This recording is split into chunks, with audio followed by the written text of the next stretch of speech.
buenas a todos. Esto no es la voz aterciopelada de Wayne, pero aquí estoy yo para traer las últimas noticias de Wall Street, donde básicamente Zelensky, el presidente de Ucrania, ha sido la persona que ha abierto ayer la bolsa de Wall Street. Entonces, lo que creo que está intentando, entiendo, es que haya un mayor número de inversores en su país. Ahí ves las imágenes. Está pidiendo como eso, está lo- pidiendo más inversión Sí. para Ucrania. Lo gracioso es que obviamente va a Wall Street porque yo tengo la sospecha de que si fuera a abrir la bolsa de Alemania, igual le pedían dinero a él en vez de ofrecérselo, ¿sabes? Entonces, vista lo que hubo en Alemania, donde hay gente quejándose abiertamente, ¿no? De que se debería cambiar un poco el curso de lo que está pasando, pero obviamente eso es algo que en América no se está viendo a un nivel de inflación, a un nivel de costes, a un nivel energético. Así que nada, podemos estar hablando del Zelensky más trader o... ha ido a robarse unas peras, ¿no, Capi? Sí. A O Wall incluso Street. del Zelensky más lobo de Wall Street. Podríamos estar hablando. Sí, está intentando mantener el flujo de dinero desde Estados Unidos que lo necesita Ucrania para mantener el tipo. Está luchando, está resistiendo mucho. Pero en el mapa actual se puede ver. El problema es que, claro, invertir en Ucrania es que ¿dónde acaba Ucrania hoy? A ver, aquí te voy a poner el mapa. Esto es un poco Claro. cómo está la situación a un nivel de la guerra. Entonces, claro, lo que hay que tener en cuenta es que Ucrania está en medio de una guerra que además es una guerra enquistada, que yo creo que en el fondo es lo peor que puede pasar, porque si me dijeras que las posibilidades de que Ucrania gane son muy altas, pues obviamente sí tendría sentido invertir ahora. O incluso lo contrario, el decir, bueno, los rusos van a llegar pero quizás respeten ciertas cosas o lo que sea, pero estamos probablemente en el peor escenario objetivamente como inversores, ¿no? Que es Yo entiendo que se puede jugar una wild card con un porcentaje súper reducido, porque es verdad que hay empresas interesantes que están a múltiplos bajísimos, lógicamente, porque claro, es que imagínate si tienes una empresa agrícola y parte de sus campos quedan en Ucrania y la otra mitad quedan en Rusia, ¿sabes? No sabemos dónde va a acabar la situación. Entonces, claro, sí, es que se puede dar la situación de que tú estás ahí en Wall Street, que no sabes ni poner Ucrania en un mapa y haces caso a Zelensky y inviertes hoy en Ucrania y cuando te das cuenta tienes que hablar con Putin. Claro, ¿sabes? claro. Es una apuesta arriesgada, ¿no? Esa inversión, realmente. Claro, yo ¿Tú cómo lo ves, Raúl? Cuéntanos tu opinión. Yo creo que el objetivo de Zelensky haciendo este tipo de maniobras es un poco poner de nuevo a Ucrania en el centro del tablero internacional, de que se hable más del conflicto, que parecía que se había, entre comillas, olvidado un poco, porque se había enquistado todo el tema de la invasión, guerra, etcétera. Y pues bueno, parece que lo ha conseguido, ¿no? Si nos tiene aquí a nosotros hablando del tema. Sí. Y además también confirmar lo que hemos contado a veces del apoyo total de Estados Unidos, ¿no? Estados Unidos va a luchar en Ucrania hasta el último europeo, ¿eh? Sí, bueno, está... duras declaraciones, pero es posible.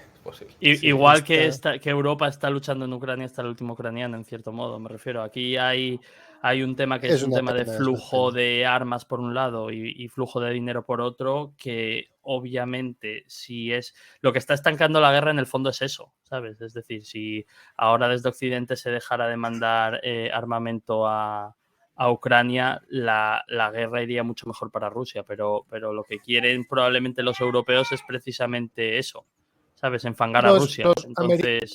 Son posturas distintas, la de los europeos y la de los americanos. Son posturas distintas. Europa está sufriendo mucho. Se acerca un invierno que puede ser histórico, muy complicado. Claro, es que a nivel las materias primas, a nivel cómo está el gas, con los costes de Nord Stream 1 por las sanciones impuestas por Europa, bueno, por Europa y el resto de Occidente, pero claro, Estados Unidos te pone las sanciones, pero ellos no las notan, entre comillas, o las notan un poquito. Pero y Rusia está haciendo su política, ¿eh? Rusia ha anunciado hoy que el Nord Stream 2 está perfectamente funcional y que cuando Europa quiera que puede coger todo el gas que necesite de Nord Stream 2. Sí, el nivel de Que no troleo es que Rusia es... corte el gas, ¿sabes? Están jugando, no soy yo que te corto gas, es Estados Sí, Unidos sí, que no te no. permite Pero esto desde el principio, usar Nord además, el Stream nivel de 2. troleo es bastante top en ese sentido. Sí, Y es troleo, pero es malmeter. O sea, sí, Rusia sí, hay que sí, entender no, que está tiene claro que... Sí, el plan de malmeter en la relación entre Estados Unidos y Europa, y Estados Unidos tiene la idea de malmeter entre la relación entre Europa y Rusia. sí. Entonces, ahí Europa está en medio y se está comiendo, yo creo que la peor parte, sinceramente. A ver, es una Una lucha de pena. intereses total y Sí, también tenemos que pensar sí, una cosa, que los europeos han jugado sus cartas en verano, es decir, en verano donde la necesidad de gas es menor, que es el principal problema que tiene Europa con Rusia, han jugado las cartas de mandar mucho armamento, mucho dinero y mucho apoyo en general a Ucrania, y ahora los rusos van a jugar sus cartas, que son el general invierno, ¿verdad? claro.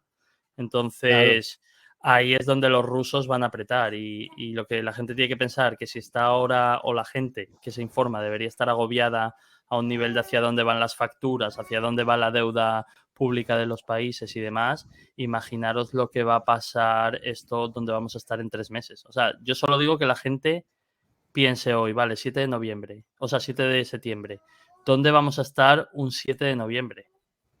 O un 7 de diciembre. Yo O creo que sea, con toda seguridad mucho peor. no, Lo es que yo hablo comentaba. de caos, o sea, yo hablo de gente que te va a decir abiertamente no he podido pagar estas facturas, gente que te va a decir Claro. abiertamente hay una inseguridad en las calles, gente que te va a decir tengo frío porque no puedo poner la calefacción y demás. Entonces, vamos a cosas bastante peligrosas. Si Claro. es que es eso, es que Estados Unidos, es que lo que has dicho, está poniendo al límite a Europa, porque para colmo, bueno, que esto lo hablaremos más este domingo, ¿no? Vamos a tener programa especial con Alex Amorós y Dani Dragón hablando de todo el tema energético y la crisis que se viene en invierno, sobre todo en Europa. Pero es que es eso, es que por un lado tienes a Estados Unidos forzando que el conflicto en Ucrania se alargue todo lo posible, mientras que están, pues eso, poniendo paraditas, ¿no?, en sus terminales de exportación de gas para que no llegue el LNG a Europa. Es un todo mal. O sea, se viene... Se vienen muchos problemas. Además, Estados Unidos está ahora apoyando esta contraofensiva ucraniana. O sea, no, que claro, se podría terminar la situación para unos o para otros, pero ahora está atacando muy fuerte Ucrania, las posiciones rusas. El apoyo con esta visita de Zelensky a Estados Unidos, yo creo que es obvio que va a conseguir mantener ese apoyo. Este conflicto se está alargando y veremos, porque claro, pensad en cómo se va a poner la situación este invierno cuando entre la población corra la idea de que se podría estar usando Nord Stream 2 para tener gas, para poder calentarse, para tener luz, porque habrá cortes de luz, no sé, y sus gobernantes diciendo que no lo abren, que no tal, que no aceptan el tal. No se sabe bien ¿por qué? Porque no es que Rusia vaya a ganar más, porque está ganando muchísimo con lo... O sea, al estar el precio tan alto del gas y del petróleo por culpa de estas sanciones, están ganando incluso más de lo que venían ganando. O sea, no le estás... Muy difícil esta situación. Estamos en una situación muy compleja y este domingo con Ojo, Aleix sí, tenemos que hablar de este tema. sí, este domingo precisamente pediría a la gente que nos está viendo por primera vez que se suscriba, porque este domingo vamos a tener un programa largo y entendido hablando de todo esto con Aleix, que es nuestro, bueno, no nuestro, ojalá fuera nuestro, ¿sabes? Pero uno de los principales expertos en geopolítica y tenemos Yo la creo que suerte sí. de colaborar con él de vez en cuando y también el bueno de Dragón Oro Plata, que también nos dará su perspectiva desde el punto de vista de los metales. Punto de vista monetario, porque el sistema monetario occidental, fruto de estos precios de la energía, Claro, está muy en cuestión. y O sea, tampoco vamos a hablar normal, lo podemos ir dejando por aquí, pero eso podemos es. terminar con a nivel monetario que la nueva presidenta, ¿no?, del Reino Unido, Premier, comentando que la no, primera ministra. La eso, perdón, Premier. comentando el hecho que no se preocupen, que van a poner ayudas millonarias históricas para soportar los precios de la electricidad. Es que Eso cuando es. decimos millonarias hablamos de 200.000 millones de libras, o sea, es un tamaño tan bestial, o sea, Pero en serio, es una escala que no os imagináis. Entonces, el problema que hay en Reino Unido es que el máximo que puedes pagar por la energía está fijado por ley. Hasta ahora no había ningún problema porque, claro, el mercado no estaba roto. El problema es que ya lo han subido, no sé si son 2 o 3 veces, y ahora se planteaban subirlo una 4ª vez. Y entonces ya dijeron que no lo van a subir y a cambio va a ser el gobierno el que costee toda esa diferencia. Porque, claro, si no lo suben, las empresas que comercializan esa energía están quebradas, en el fondo. Porque compran a 100 y te lo venden a 20. ¿Sabes? Claro, pero este tipo de políticas monetarias destruyen el valor de la moneda y por eso hablar con Dragón Oro Plata, que es un experto en metales preciosos, oro, plata, monedas y demás, es muy importante este domingo. Así que vamos a dejarlo aquí, ¿no? Lo dejamos aquí y eso. Venga. Espero que a la gente le haya gustado el vídeo. Nos lo ponéis en los comentarios y nos vemos el domingo. Así que quien no esté, que se suscriba. Un abrazo a todos. Chao. Muchas gracias. Chao, familia.